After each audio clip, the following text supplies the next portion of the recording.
Francis Groux, bonjour. Bonjour. Alors, vous étiez déjà présent l'année dernière pour la première du festival La BD dans le Pré. Vous revenez cette année, on peut d'ores et déjà parler d'un rendez-vous pour vous? Oui, je ne pouvais pas dire non à Alban Suarez. L'année dernière, j'étais président du jury et cette fois, je présente une exposition sur bah, les auteurs célébrant la table. Et puis, je vais faire une petite conférence racontant les débuts de la bande dessinée à Angoulême. Donc voilà, alors effectivement, mais c'est surtout le plaisir de retrouver cette ambiance très sympathique. Et puis, pour moi, c'est un côté un petit peu nostalgique parce que le Festival d'Angoulême a 42 ans, donc c'est devenu une grosse affaire,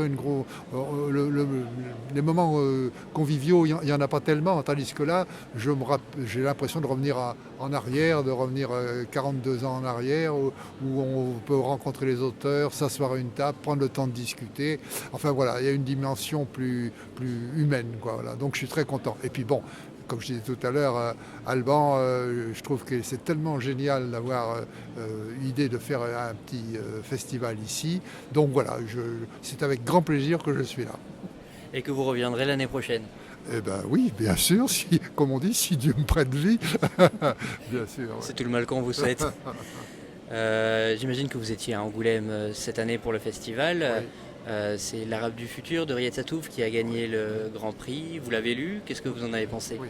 Alors je l'avais déjà lu avant et il m'avait déjà énormément plu parce qu'il y a de l'humour, puis ça nous montre quand même, ça nous éclaire sur des pays que nous connaissons mal.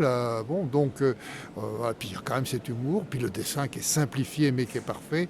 Donc moi je connaissais Pascal Brutal bien sûr, et là c'est une autre facette de cet auteur. Donc voilà, c'est amplement mérité. Mais j'ai bien aimé aussi Les Vieux Fourneaux qui ont un prix aussi que j'avais également découvert. Et pareil, voilà, on a des choses très humoristiques qui sont très bonnes. Et puis ce qui me fait plaisir aussi à propos d'Angoulême, c'est qu'enfin, je dis enfin, on se décide à donner un grand prix à un japonais. Parce que c'est quand même, il représente quand même pas loin de 40% de la production en France, et que jusqu'à présent, on n'avait pas été capable de donner le grand prix à un japonais. Donc voilà, puis il y avait ça, puis il y avait une exposition sur Jiro Taniguchi qui était là, qui était magnifique aussi. Donc voilà, enfin on s'aperçoit quand même de l'importance que représente la bande dessinée, disons asiatique et plus particulièrement japonaise. Donc voilà. Qui est d'ailleurs très bien représenté ici aussi. Et vous parliez des Vieux Fourneaux, ils sont également en compétition pour le prix Jacques Arbaud cette année au Festival La BD dans le Pré.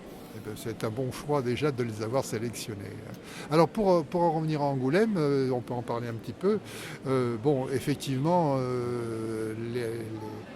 ce qui est arrivé au mois de janvier à l'équipe de Charlie Hebdo, pour nous, d'abord, moi c'est des gens que je connaissais, avec qui j'avais des relations d'amitié, tout au moins avec Cabu et Wolinski, qui étaient vraiment des gens que je connaissais depuis plus de 40 ans, pratiquement depuis 40 ans. Quoi, voilà, hein, et Wolinski, que je connaissais particulièrement, on a été en Algérie ensemble, voilà. Et puis il avait le Grand Prix lui aussi, donc on les voyait plus souvent. Et donc, d'abord, la peine que j'ai eue de voir ces grands auteurs assassinés là. Et puis ensuite, nous voulions bien sûr rendre hommage,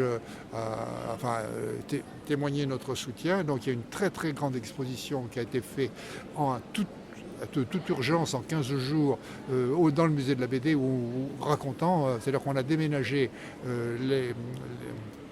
les collections permanentes pour faire un immense hommage à toute l'équipe de Charlie Hebdo. Donc il y a ça pour moi qui était quand même important. Et puis ensuite, je pense que c'est important que toute la profession, mais même le public, témoigne notre répulsion devant de tels actes. On a la chance d'avoir un pays où on peut s'exprimer, où on a la liberté.